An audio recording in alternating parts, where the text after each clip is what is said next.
Yo, what's happening, Raider Nation? It's your boy Soto here. You know what it is. Raiders versus the world, talking about the team that the world loves to hate, your Las Vegas Raiders.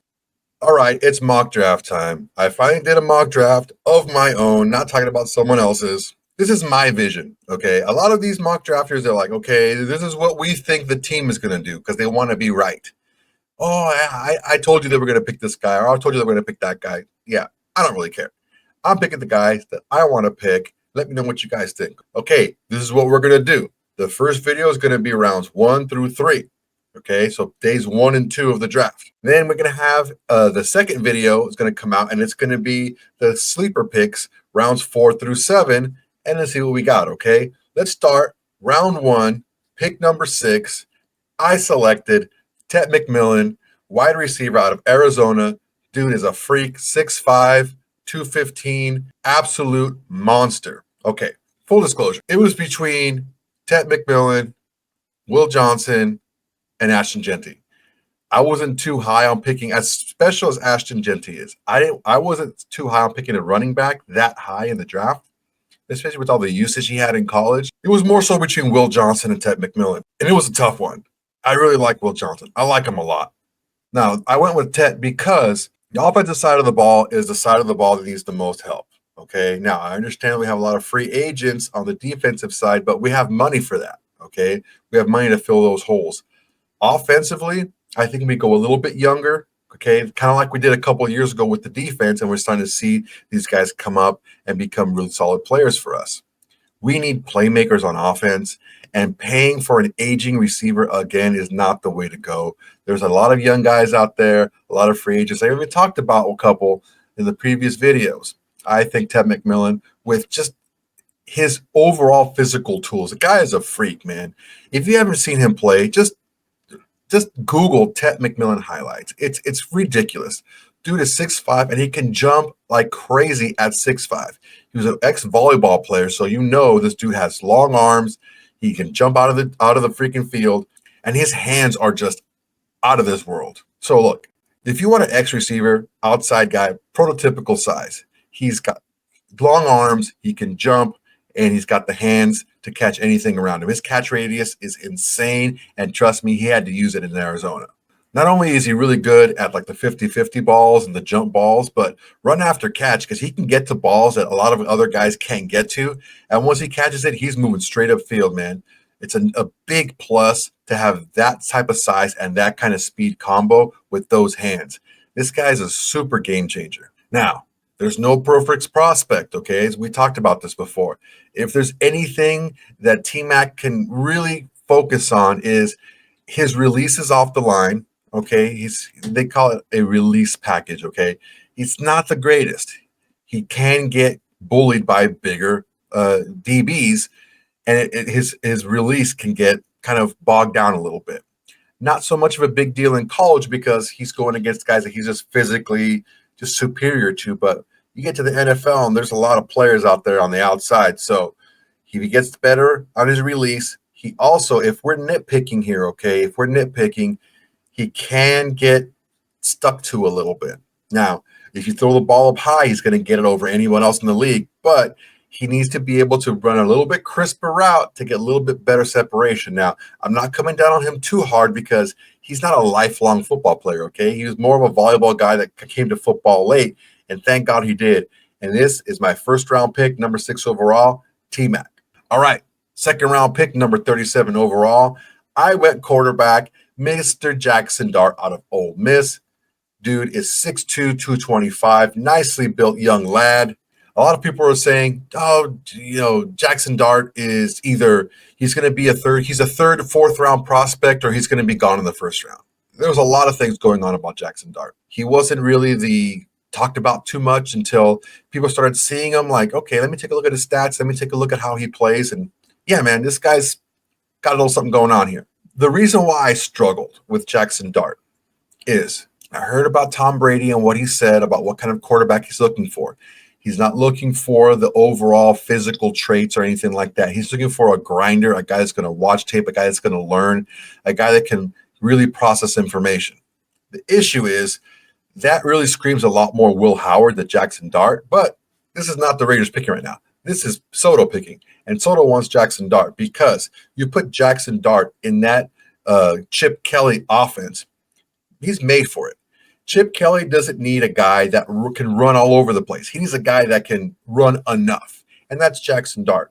Also, Jackson Dart is a lot more comfortable than a couple of other quarterbacks that we see running this kind of RPO running quarterback, option style sometimes offense, because he can throw on the run and he can throw pretty well on the run. The issue that he gets into is when he tries to run when he doesn't need to. We need to make sure that we give the reads very linear and very easy for Jackson Dart to see so he can go through his progressions. If he can go through his progressions quickly, he's going to be able to get rid of the ball quickly. The issue that he had in college is he was a little bit too much of a gunslinger.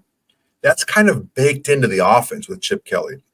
The RPO game with the pass option, that is going to be something that's kind of get it out of Jackson Dart's system a little bit. Jackson Dart came from a program where it's pretty quarterback friendly, right? That Lane Kiffin program was pretty easy on quarterbacks, and it worked. Okay, it gave Jackson Dart the ability to show his skills, show what he can do, compile some stats, right? Also, on top of that, he was able to really kind of show what he can do running wise as well. They did a lot of design runs for him, and he was able to show his power and speed as a runner. All good things. The issue is when you come out there and you play in the NFL, you got to be able to read the defense. You have to be able to go through your progressions. You have to be able to do a couple things. The main thing for a quarterback, okay, when he's a young quarterback, number one, you have to be able to protect yourself. You have to identify the blitz, know where the blitz is coming from, know where your hot route, you know where your dump off, your outlet route is. If you don't know that, you have no business being on the field. There's been a lot of quarterbacks out there who have been ruined because they went out there before they were ready, and the before they were ready part wasn't how strong their arm was or how fast they can run or whatever. It was, can you identify defenses and protect yourself by sliding blocking, by knowing where to go with the football right away, by identifying blitzers. If you can't do that, you have no business being on the field. I think Jackson Dart is not too far away from being on the field. His physical tools are there. Are they elite? No, he's not elite at any one thing, but he's pretty damn good at pretty much everything. So all that, if he can show Tom Brady that he can be that tape grinder and maybe get some tips from Tom Brady about how to really grind that tape, I think we're going to see something really big out of Jackson Dart in a second. All right, and we got 2 third-round picks, 5 picks apart. Pick number 68, I took Caleb Johnson, running back, Iowa. All right, you guys have heard me talk about this guy. I freaking love Caleb Johnson. He's kind of like the running back version of Jackson Dart. He's not really elite at any one thing, but he's really good at everything, okay? Is he like a top burner? No, but he's fast enough, okay?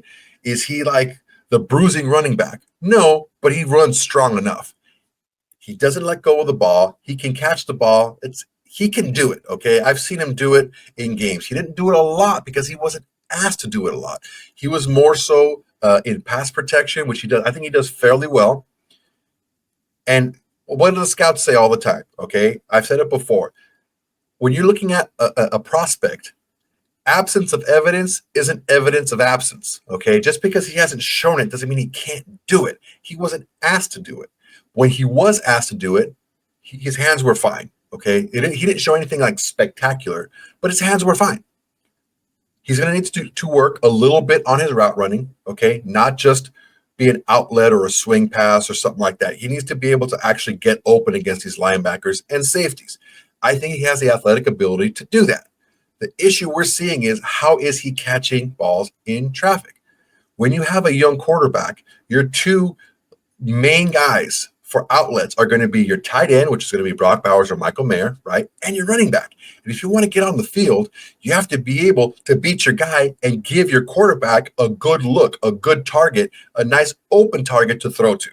Can he do that? I think he can. I think Caleb Johnson is plenty athletic enough to do that. Look, Caleb Johnson is going to develop into like a really strong back. Is he going to be an elite back? I don't know. I don't think so. I don't know that he's shown the vision of the elite back out there. I think he's very Josh Jacobs-esque. I think he's bigger than Josh Jacobs. I think he runs more powerfully than Josh Jacobs. I don't think he has quite the cutback ability and the vision that Josh Jacobs had coming out of college. I think that Caleb Johnson can get there, but he's not there yet. What does that do for his draft stock? Well, instead of being a first-round pick, he ends up being a third-round pick. This running back class is stacked. And to get this quality of a running back in the third round is an absolute steal. All right back again. Pick number 73. I picked Wyatt Millam, interior offensive line out of West Virginia. This dude is massive. We're talking like 6'6", 315, 320, something like that. All right. Most of the time, he was a tackle in college. I don't think he's going to play tackle in the pros. A couple of reasons why. He's got really short arms, man. His arms are like 31 inches, 30 and maybe 3/4 inches long. Also, his wingspan isn't all that great either. Why does that matter? Okay, when you're pass blocking, the initial punch is extremely important because the initial punch as an offensive tackle is you're jolting that edge rusher or whoever's coming at you, right? And you're stopping them a little bit and you're controlling where they're going. You're not letting them just run through you. If the defender is able to get his hands on the offensive tackle before the tackle can get his hands on the defender, he then controls the action and he controls kind of like the fight.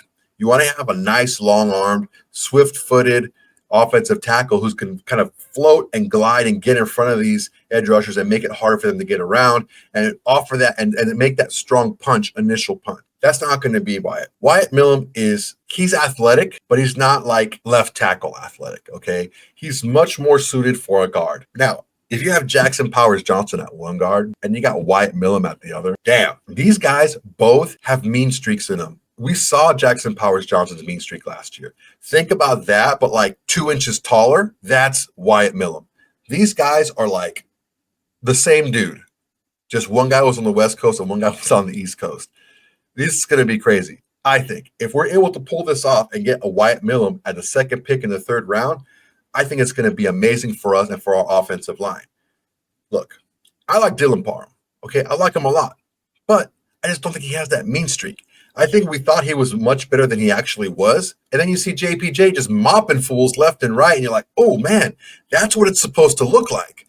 And last year, you saw on one side of the line when Andre James was playing towards the end of the year at center, you had JPJ just ragdolling dudes. And then you saw Dylan Parham on the other side getting ragdolled by the defenders.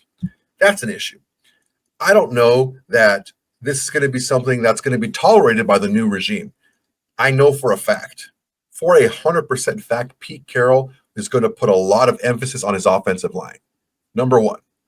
Number two, I know for a fact that Chip Kelly is also going to put a lot of emphasis on his offensive line. These two guys are old school. They want big, hulking bruisers on that offensive line. They don't want finesse dudes. They want guys who go out there and can make it happen. JPJ can make it happen.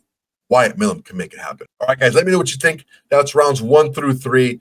I think it's a pretty good draft. We took care of a couple of positions that we need a really big help on. We need a dynamic guy on the outside. We need a running back. We need a quarterback, and we need interior offensive line. I think we went bang, bang, bang, bang. 4 picks, first 2 rounds. These are starters from day one.